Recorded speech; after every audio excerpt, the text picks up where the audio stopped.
Descent into Horror Hell to me is two horror minds coming together that have good chemistry together, that work together, that want to be, working together and have fun what they do.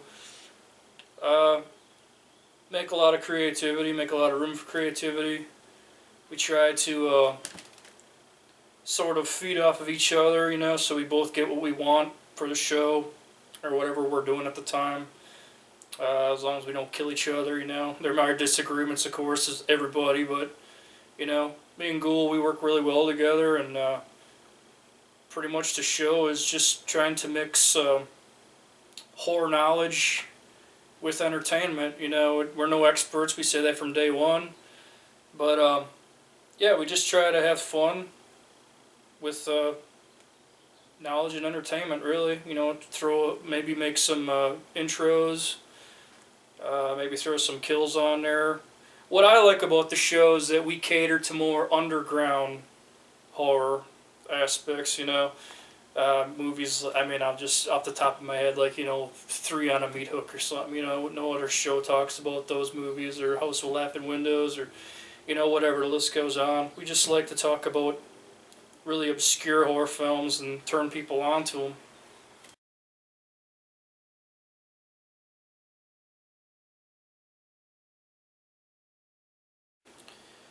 Oh, it's a very good question. Oh man, I'm all over the place. When I started out, it was mostly Universal monsters from seeing pictures in horror books in school. Uh, all the great Jack Pierce makeup, all the classic monsters, and then it was on to Hammer films. And I remember, AMC used to air like a lot of Hammer horror films on Halloween special, and I caught a lot of those on there, like Plague of the Zombies. I think the first one I ever saw was Dracula, Prince of Darkness, and I saw Christopher Lee's Bloodshot Eyes, and that just kind of opened a whole new world. And then there used to be this show on USA called Up All Night with Rhonda Shear, and they used to play like Friday the 13th Part 2, 3, and then Halloween 2. I remember I came home late one night, and I caught the last bit of Halloween 2 where Michael's chasing Laurie in the hospital, and it was cut to shit for TV, but it was still cool to see that. And of course I started getting into Fango magazine, Fangoria magazine. Rube Morg wasn't around back then, but it was this Fangoria, and yeah, that was pretty much how it started. And I was always a big comic collector, so just kind of generated to horror.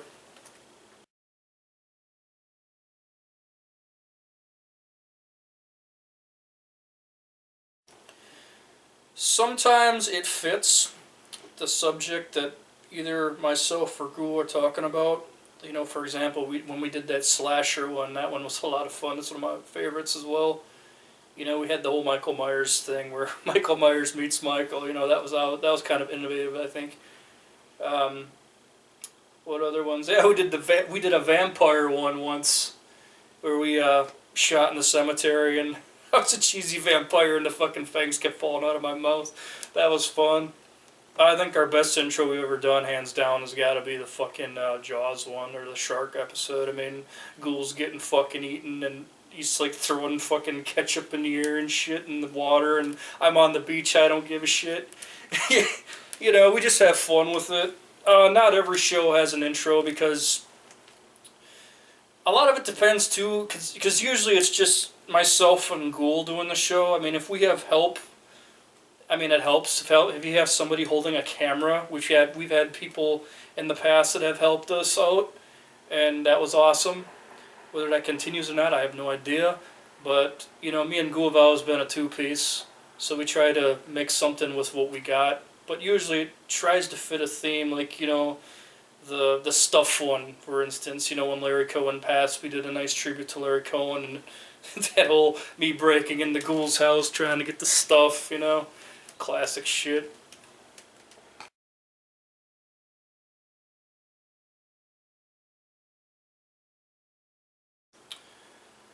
The future of Descent into Hell pretty much depends on myself and Ghoul.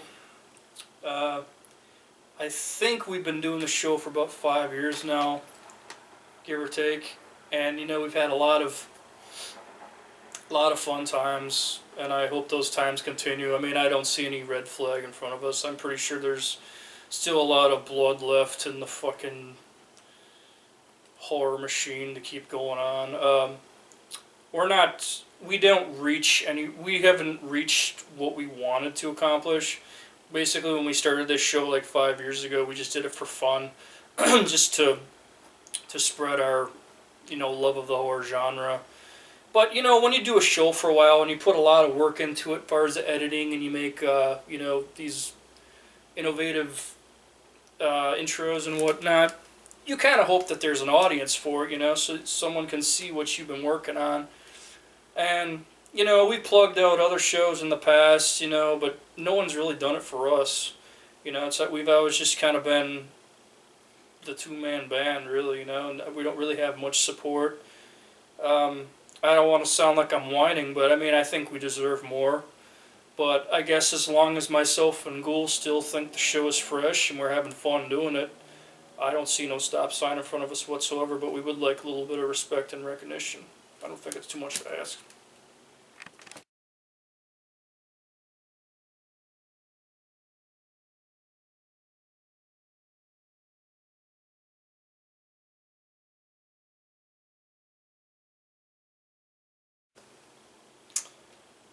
Oh, oh, you put me on the spot here. God, there's so many. I mean, The Exorcist would have been killer just because of the buzz it created. Everyone puking in the aisles and shit. That would have been awesome. My mom actually remembers that. Uh, it's a cross between two. I have to say Jaws, because Jaws was more than just a movie. It was a phenomenon. So was The Exorcist. But if you can see a movie that revolutionized the way films would become later, but little you didn't know it at the time. No one's ever done anything like that. So Jaws in the theater would be amazing, and plus it's my favorite movie ever fucking made. I think it's the greatest movie of any genre ever made. But another close second would have to be Evil Dead, the original Evil Dead. That would have been awesome to see in the drive-in, the 42nd Street drive-in where they're pissing in the aisles and getting blowjobs from their girlfriends. Those really scummy theaters. Maybe not that, but either Evil Dead or Zombie in the drive-in would have been awesome.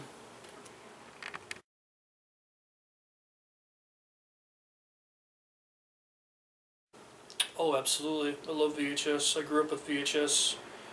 Um, I don't have as much as I used to, but I still have some pretty good. I got some pretty good gems. One of my prized possessions is probably Blood Cult, of course. The first shot on video horror film in the '80s. Um, Another one. I remember going to the TNR Video. There's a local video store back in the day, and I used to see Make Them Die Slowly covered, a big Thriller box set. And I was sitting on the wall, and of course I could never rent it, but that cover just always enticed me. That with Blood Cult, Lunch Meat, shit like that. Even Wizard of Gore, like the big ones, and Gates of Hell, the was it Paragon Video, I think? Yeah. Those are some of the good VHS moments I remember. But yeah, I'm happy to have a lot of that stuff that I saw in the store, and I still, if I see a really good VHS, a good bargain or something, I'll probably snag it. I love collecting. I don't have as many fucking VHS as Ghoul, obviously, which is you'll see later, I'm sure, but I still got some pretty good gems, and I'm pretty proud of it.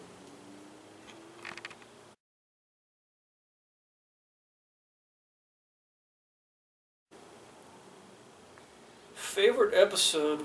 Shit.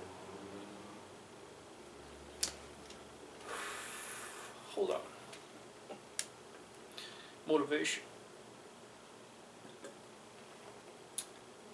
Well, like I said, we've been doing the show for about 5 years, and a lot of good moments. But if I had to narrow it down to one, man. Well, when I puked on your blanket, that was pretty funny. That was a Satanic Panic one. That one stands out. My favorite one, I think, has got to be the gore episode, the Halloween one we did for the gore. We're all, decked up in gore, and we got blood all over ourselves and shit, and we talk about our favorite gore movies.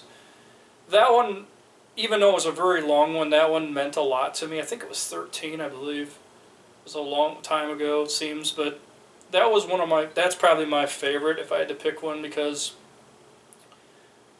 we touched on a lot of good movies. I think Bouquet of Guts and Gore won it, I believe. Um, we turn, I know we turned a couple people on to films that they might not have heard of. The Unearthed Films one was a fun one to do too because I love Unearthed Films and Stephen Byro. The Shark one was a hell of a lot of fun too. They're all fun in their own way, But if I had to pick one, it'd be the Gore one.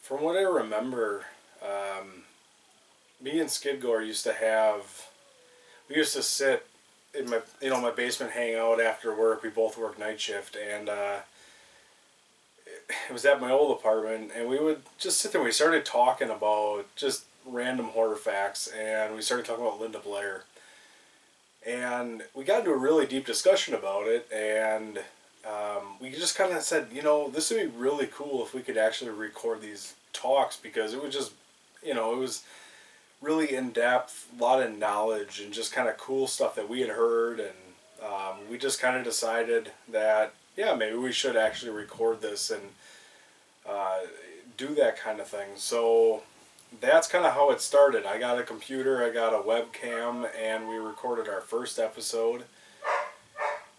And that was kind of it. Like, we, went from there, really. It just really started off just from talking and things like that, so, yeah.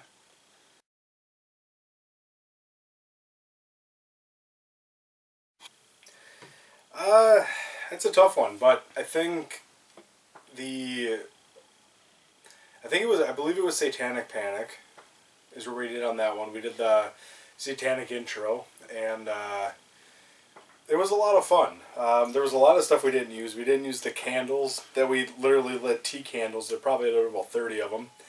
And we lit them up to Skidgore, and it was supposed to be this big pan shot. That never worked. I don't remember why we didn't use it, but I mean, all in all, it was just really a shitty intro, but it was a lot of fun to do. But the show itself, because we talked about a lot of satanic films, and I think that's such a big genre that doesn't really get acknowledged enough, so I think we did a really good job at covering it. So I always thought that was kind of the fun, plus doing all the makeup and everything like that. And I think anything we really ever did as far as having a cool intro like that always made the episode better. I think that was kind of it. You really got into it then, what it was about. So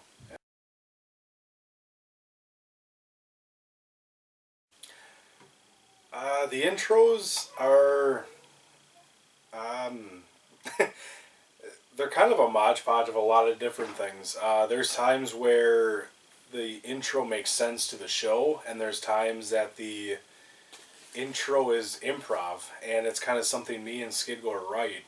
And it might be a short story that we come up with, or it's a certain time of year. I know we did the Mr. Rotten Treats from the Trick or Treat episode around Halloween, which made sense. It really kind of didn't relate much to the show, but no, we just kind of write them. A lot of them are based on at that moment. Of course, if you ever watch the early episodes, those intros were really just me and Skidmore in front of a webcam, just welcoming people back. And you could always tell if you watch from episode 1 to 39, they just progress. And that's kind of the cool thing about them, I think. But that's how we come up with them. It's really just what we can do at the time. So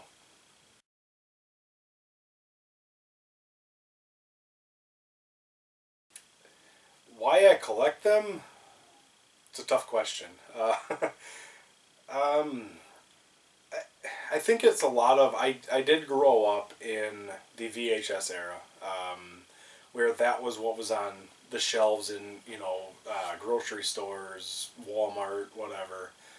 That's what I saw, and I saw the artwork for them, and it kind of stemmed from there. I think it was just when I bought my first one, I just kind of was just addicted, and that's about collecting them, I guess. Um, but I always thought the artwork was better than DVD artwork. In most cases, um, I don't know. There's just it's the way they look, and I think if you put a VHS on a newer film, it wouldn't have the same effect as films that I grew up around. And I'm giving like a 15-year gap here, but if you were to watch like It's Alive or Return of the Living Dead on DVD, it's different if you watch it on VHS. It's got that nostalgia feel. I think that's why anybody collects VHS or cassettes or vinyl. It's a nostalgia thing.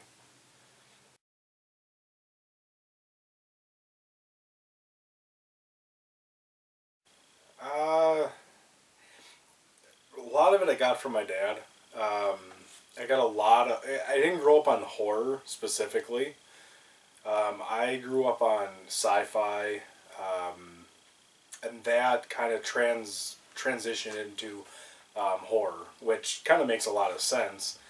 Um, my dad was always big into like watching the Twilight Zone. We watched the Alfred Hitchcock Hour, and these of course were all reruns at the time. But I mean, I'd watch Tales from the Crypt.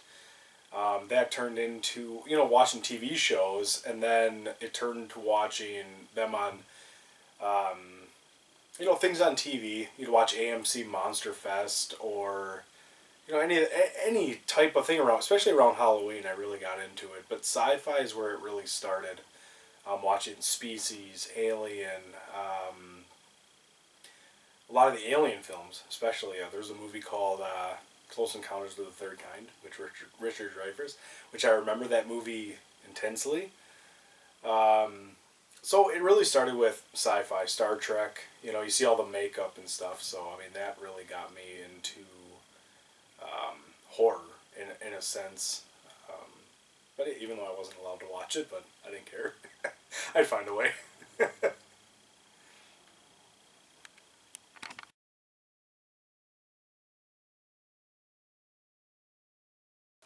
Me personally, I think